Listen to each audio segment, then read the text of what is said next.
It has been 6 years since this devastating scene in Philadelphia. An Amtrak train crashed, killing 8 people and injuring more than 200 others. Celebrated chef Eli Kulp was one of those injured, and he is now sharing his talents and also a message about turning darkness into hope.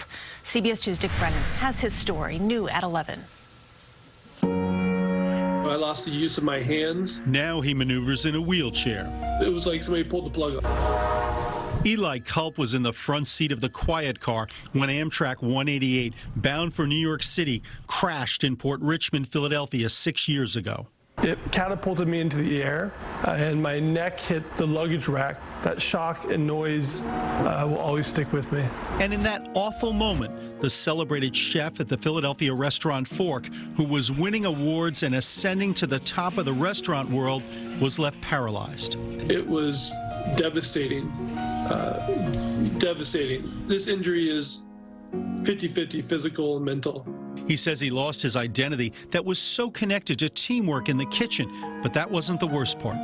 Dylan was 3, just kind of getting to that age where you're wrestling, you're rolling around, you're throwing the ball. He fell into deep depression and contemplated ending his life, but Eli eventually found a way through the darkness. I couldn't see the light at the end of the tunnel.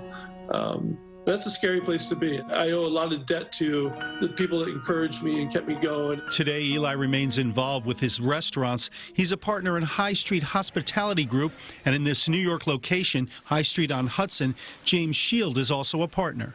He was, easily one of the most recognizable chefs during the time of the incident. He really is now utilizing his platform to take that voice and get that message out into the world. Welcome back to the Chef Radio podcast. Now, Eli keeps listeners connected to the restaurant scene with his new podcast and encourages others to find ways to cope during the difficult days of COVID and beyond. It's really about life and kind of the challenges that many of us have to go through. All about finding hope and reinvention after a catastrophic accident, the business crush of COVID, and just everyday hardships.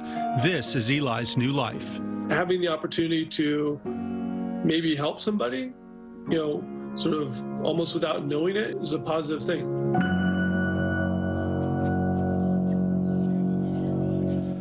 In addition to the Chef Radio podcast and his restaurants, Eli is dedicated to mental health awareness, something that's especially important now more than ever. Christina Maurice, an extraordinary guy. Serious inner strength there. Absolutely. All right, Dick, thank you.